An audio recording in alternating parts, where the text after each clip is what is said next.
कांग्रेस की, जिसके अस्तित्व पर अब सवाल उठने लगे हैं। बंगाल में कुछ ही दिनों में चुनाव है, जहां पर भारतीय जनता पार्टी और टीएमसी में सीधी टक्कर देखने को मिल रही है। लेकिन यहां पर देश की दूसरी सबसे बड़ी पार्टी कांग्रेस ही है।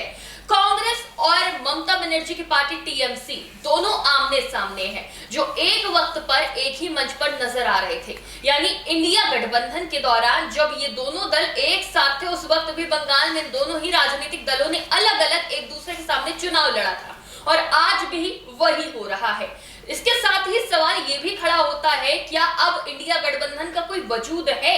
जब तमाम राजनीतिक दल जो एक मंच पर हुआ करते थे, एक साथ हुआ करते थे, जब वो चुनाव आमने सामने लड़ रहे हैं, तो इसका क्या वजूद है? कांग्रेस अगर इसी तरह से राजनीति करेगी, अपने गठबंधन के साथियों के सामने ही चुनाव लड़ेगी, तो क्या वो इस तरह से मजबूत रहेगी? आज हम इसी पर बात करेंगे। नमस्कार, टीवी 24 नेटवर्क देख रहे हैं आप, मैं हूं आपके साथ शिखा मेहरोत्रा, और कांग्रेस पर बात करने के लिए हमारे साथ टीवी 24 नेटवर्क के पॉलिटिकल एडिटर अजय सिन्हा है। उन्हीं से ही जानते हैं कि आखिर कांग्रेस की राजनीति किस तरफ जा रही है।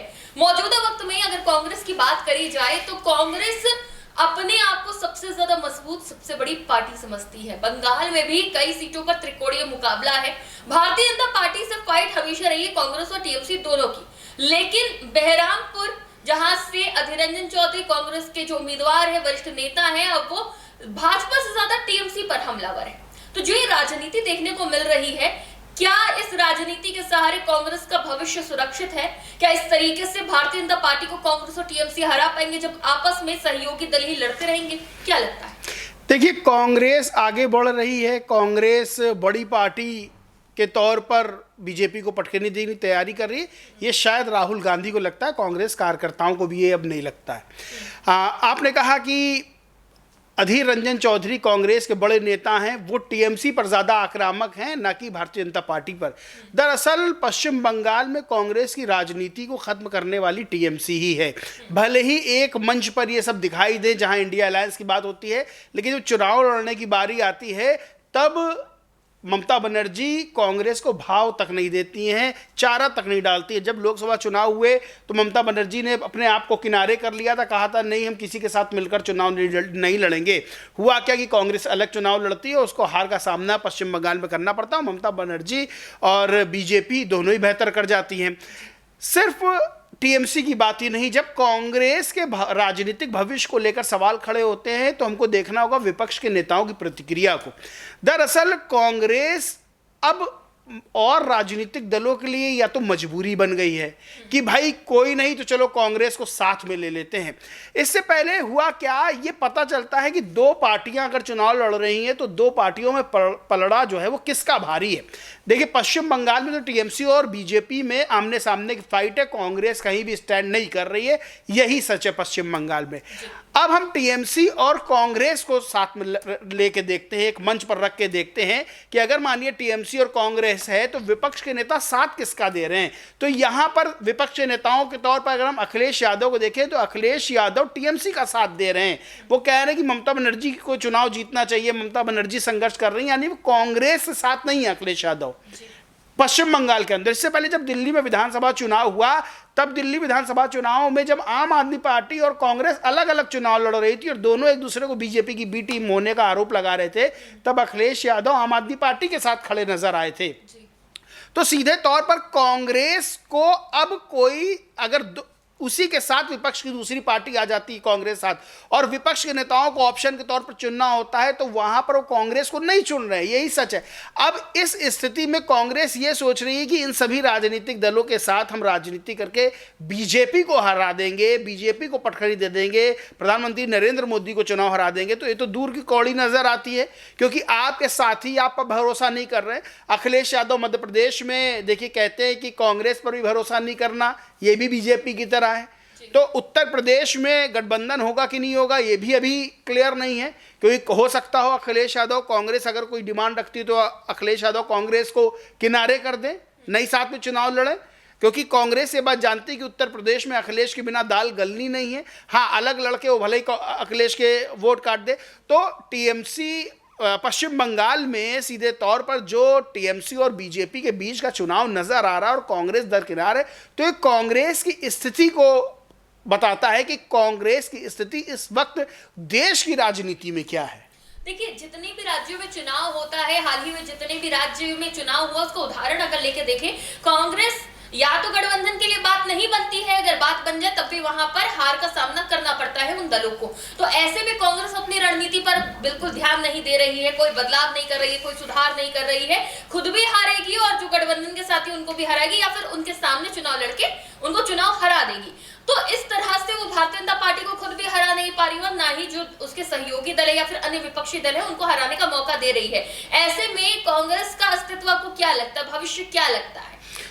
देखिए, अभी अगर कांग्रेस के राजनीतिक भविष्य की बात करें, देखिए कांग्रेस हरियाणा में चुनाव लड़ी, हार गई बीजेपी के सामने, जहां 1-on-1 था। वो मध्य प्रदेश में बीजेपी के सामने चुनाव लड़ती है, कांग्रेस और बीजेपी दो बड़े दल होते हैं, वहां भी कांग्रेस को हार का सामना करना पड़ता है। महाराष्ट्र में कांग्रेस लीड करती है विपक्ष को, वहां भी हार का सामना करना पड़ता है। बिहार में भी बड़ा आरजेडी के साथ बराबरी का सौदा कांग्रेस करना चाह रही थी, वहां दोनों की लुटिया डूब गई। झारखंड मुक्ति मोर्चा जो हेमंत सोरेन की पार्टी है, जेएमएम, उसने लीड लेकर चुनाव लड़ा और वहां पर कांग्रेस सहयोगी दल जो साथ साथ चल रहा था, कम सीटें जेएमएम ने दी थी कांग्रेस को, वहां पर देखिए जेएमएम की जीत हो जाती है।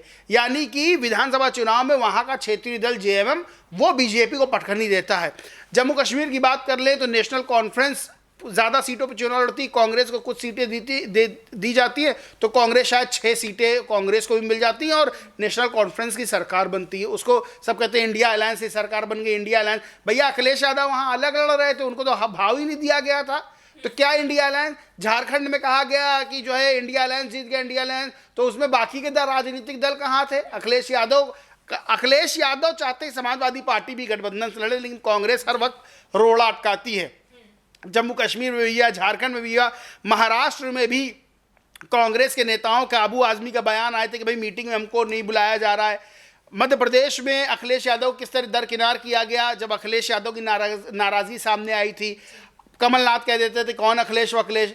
हरियाणा में जब बात हुई कि समाजवादी पार्टी चाह रही थी हमको कुछ सीटें मिल जाए, तो वहाँ भी ये कांग्रेस से बता दिया गया कि इनकी राजनीतिक ज़मीन, राजनीतिक हैसियत नहीं है हरियाणा के अंदर समाजवादी पार्टी की। तो सीधे तौर पर ये विपक्ष के राजनीतिक दल समझ गए कि कांग्रेस को जहां लगता है कि हम क्षेत्रीय दलों को अपने साथ लेकर जो चुनाव है उसमें हमको फ़ायदा मिल जाएगा तो इनको साथ में रखो, लेकिन जहां कांग्रेस को लगता है कि नहीं इनको हमको साथ में नहीं लेना है, जैसे हरियाणा मध्य प्रदेश चुनाव में, तो वहां वो अपने साथ नहीं लेती है। ये बात दूसरे राजनीतिक दलों को भी पता चल गई है। ममता बनर्जी को पहले ही पता चल गई थी कि लोकसभा में भाव नहीं दिया और विधानसभा में भाव नहीं दिया। अब सबसे बड़ी बात यह है कि अभी आने वाले समय में उत्तर प्रदेश में जब अगले साल चुनाव होना है तो यहाँ ये देखना होगा कि अखिलेश कितना भाव देते, क्योंकि अखिलेश कहते हैं ना दूध का जला छाछ फूक फूक के पीता है, तो अखिलेश कांग्रेस से कई बार जल चुके हैं, तो अब अखिलेश कांग्रेस को जगह देते हैं कि नहीं। लेकिन कांग्रेस का अगर देखा जाए, कांग्रेस ने जहां अपने बल पर चुनाव लड़ा वहां उनको हार का सामना करना पड़ रहा है।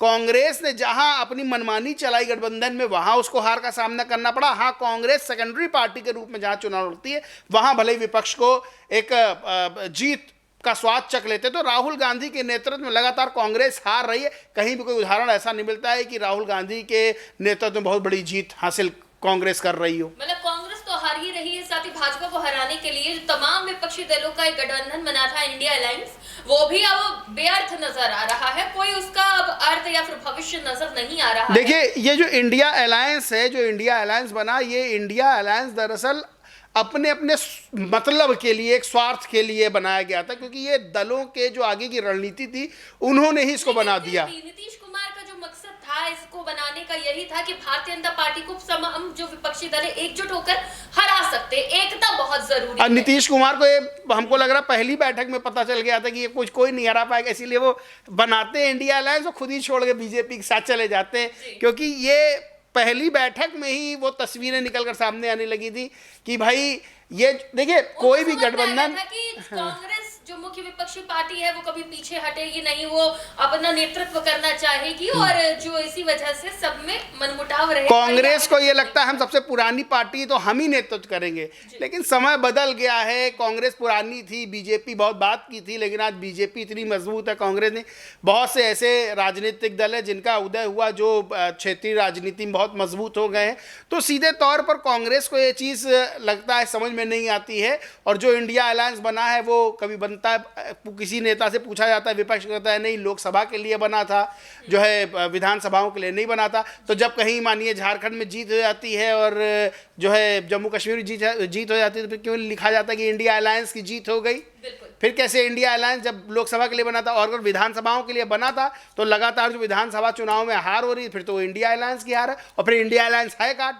वो पश्चिम बंगाल में तो कहीं इंडिया अलायंस नज़र नहीं आ रहा है। इससे पहले दिल्ली में तो इंडिया अलायंस कहीं नज़र नहीं आ रहा था। आम आदमी पार्टी अलग चुनाव लड़े, अखिलेश यादव आम आदमी पार्टी के लिए प्रचार कर रहे थे, कांग्रेस के लिए प्रचार नहीं कर रहे थे। तो कैसा इंडिया अलायंस? और ऐसा इंडिया अलायंस तो फिर बीजेपी नहीं हारेगी इस इंडिया अलायंस से। बिल्कुल। और मान लेते हैं कांग्रेस सबसे बड़ी पुरानी पार्टी है, उसको नेतृत्व करना भी चाहिए, लेकिन उसकी गंभीरता पर भी सवाल उठ रहे हैं। कांग्रेस तमाम राजनीतिक दलों में अगर कांग्रेस की गंभीरता को देखें, कई बड़े सवाल उठते हैं। 5 राज्यों में चुनाव है, वहां पर राहुल गांधी का फोकस है, लेकिन उत्तर प्रदेश जिसका रास्ता, दिल्ली का रास्ता उत्तर प्रदेश से होकर गुजरता है, सबका फोकस, सबकी नजरें उत्तर प्रदेश के चुनाव पर है। अखिलेश यादव ने शंखनाद कर दिया है, बसपा सुप्रीमो मायावती ने शंखनाद कर दिया है, भारतीय जनता पार्टी खासतौर से प्रधानमंत्री नरेंद्र मोदी एक के बाद एक सौगात देकर दिखा रहे हैं कि हमारा फोकस यूपी पर भी है। भारतीय जनता पार्टी की रणनीति को देखें, तमाम 5 राज्यों के चुनावों के साथ साथ यूपी पर भी पूरा फोकस है, लेकिन राहुल गांधी का फोकस यूपी पर जरा भी नजर नहीं आ रहा है। जिसे अपना घर कहते रायबरेली, वहां के दौरे 2 बार कैंसिल हो चुके हैं। तो क्या इस गंभीरता से वो भारतीय जनता पार्टी के हराना तो दूर, टक्कर तक दे पाएंगे? देखिए, भारतीय जनता पार्टी की बात करें तो विपक्ष के नेता भी ये बात कहते हैं कि भारतीय जनता पार्टी और भारतीय जनता पार्टी के कार्यकर्ता 24/7 काम करते हैं, यानी हमेशा वो चुनावी मोड पे रहते हैं। वो आज अगर चुनाव 5 राज्यों को लड़ रहे हो, अगले साल उत्तर प्रदेश की तैयारी कर रहे हैं, तो वो 2029 की भी तैयारी अभी कर रहे हैं। यानी उनका प्लान जो है 5 साल आगे का। वो आज अगर कोई चुनाव लड़ रहे हैं 2025 में, तो वो 2026 में, तो वो 2030 के बाद तक की अपनी तैयारियां कर रहे हैं। भारतीय जनता पार्टी उस चुनावी मोड में, तभी वो नहीं हारती है। और कांग्रेस का रहा तो कांग्रेस क्या, जो 5 राज्यों के चुनाव हो रहे हैं, तमिलनाडु का, असम का, पश्चिम बंगाल का, केरल का, पुडुचेरी का, इन 5 राज्यों में क्या कांग्रेस मजबूती से चुनाव लड़ रही है? तो आपको जवाब मिलेगा नहीं, मजबूती से चुनाव नहीं लड़ रही है। तो जब अभी वर्तमान में आप इतनी मजबूती से चुनाव नहीं लड़ रहे हैं, तो अभी आपने नेक्स्ट ईयर उत्तर प्रदेश में जो चुनाव होना उसकी बात की, तो जब आप 5 चुनाव अभी किस मजबूती से लड़ रहे हैं सबको पता चल रहा है, तो उत्तर प्रदेश में आपकी क्या मजबूती रहेगी, क्या आप नेतृत्व करेंगे, क्या आपकी भागीदारी, हिस्सेदारी रहेगी, यही इसी में बहुत बड़ा सवाल खड़ा होता है। और बीजेपी सारे चुनाव की तैयारी 5 साल पहले ही से करने लगती है। एक सवाल ये भी है कि मान लिया राहुल गांधी 5 राज्यों के चुनाव में व्यस्त हैं, इसीलिए अभी उत्तर प्रदेश में फोकस नहीं कर पा रहे। लोकसभा चुनाव के दौरान देखा तो प्रियंका गांधी राहुल गांधी से ज्यादा एक्टिव रही थी और उसका असर भी दिखा था। क्या प्रियंका गांधी नहीं एक्टिव हो सकती हैं उत्तर प्रदेश में? देखिए, प्रियंका गांधी के बारे में कहा जाता है कि राहुल गांधी से ज्यादा राजनीतिक परिपक्वता उनमें है। लेकिन प्रियंका गांधी इतनी एक्टिव क्यों नहीं होती हैं? सबसे बड़ी बात यह है कि मैंने कहा कि जब आदमी अपना मिशन इसी को बना लेता है, जैसे बीजेपी एक मिशन के तौर पर काम करती है, उसका कार्यकर्ता, उसके नेता, यहाँ तक कि प्रधानमंत्री नरेंद्र मोदी हो, राज्य के मुख्यमंत्री हो, अमित शाह हो, राजनाथ सिंह, ये सब 24 घंटे काम करने वाले हैं। इनको पता है कि हमें क्या करना, हमारी राजनीतिक जो लाइन लेंथ है वो क्या है। लेकिन क्या कांग्रेस के बड़े नेताओं को पता है? क्या राहुल गांधी को ये बात पता है? क्या प्रियंका गांधी को ये बात पता है? सबसे बड़ी बात यही। और रही प्रियंका गांधी की बात, तो प्रियंका गांधी को जितना एक्टिव होना चाहिए वो उतनी एक्टिव है नहीं। वो जब चुनाव होते हैं तो वो रैलियां करती हैं, कोई बहुत बड़ा इवेंट हुआ तब वो रैली करती है, लेकिन इस तरह से आप उस पार्टी से जीतने की सोच रहे हैं जो 24 घंटे काम करती है, जिसके सारे नेता जी जान से लगे रहते हैं। और फिर आपके पास जो आप जो मंच बनाए हुए हैं, उस मंच में जो और दल है वही आपके साथ नहीं है। टीएमसी आपके साथ नहीं है, आम आदमी पार्टी आपके साथ नहीं है, अखिलेश आपके साथ नहीं है, आरजेडी के साथ थे तो आरजेडी के नेता भी कांग्रेस को क्या क्या कहते हैं। तो बड़ी बात यही है कि आप राहुल गांधी की राजनीति पर अब सवाल खड़े हो, क्योंकि कांग्रेस का भविष्य तो बहुत उज्जवल अभी हाल फिलहाल नहीं दिखता। जी बिल्कुल, बहुत बहुत शुक्रिया। तो देखिए, कुल मिलाकर कांग्रेस की अगर राजनीति की बात करें तो कांग्रेस को गंभीर होना पड़ेगा। सिर्फ चुनाव से 2-4 दिन पहले आकर प्रचार करके, रैली करके, जनसभाएं करके अगर आपको लगता है कि आप चुनाव जीत लेंगे तो ऐसा संभव नहीं है। साथ ही साथ अपने गठबंधन के साथियों के साथ भी थोड़ी सी अंडरस्टैंडिंग बनानी पड़ेगी। आपको ये सोचना छोड़ना पड़ेगा कि आप सबसे बड़ी पार्टी है तो इसलिए आप बिना कुछ करे जीत लेंगे। चुनाव जीतने के लिए जनता का भरोसा जीतना, साथ ही साथ अपने गठबंधन के साथियों का भरोसा जीतना भी बहुत जरूरी होता है। अपनी रणनीति को बदलना होगा कांग्रेस को, उसके बाद ही कुछ परिणाम बेहतर हो सकते हैं, वरना अस्तित्व पर सवाल उठ रहा है कांग्रेस के। और एक वक्त ऐसा आएगा जब अस्तित्व खत्म होने की कगार पर पहुंच जाएगा कांग्रेस के, तो कांग्रेस को इस पर मंथन करने की जरूरत है। नई रणनीति, नए सिरे से काम करने की जरूरत है, पहले से ज्यादा एक्टिव होने की जरूरत है। इस पूरे मामले पर, कांग्रेस की राजनीति पर आपकी क्या राय है, कमेंट करके जरूर बताइएगा। फिलहाल के लिए इतना ही। देखते रहिए TV24 नेटवर्क।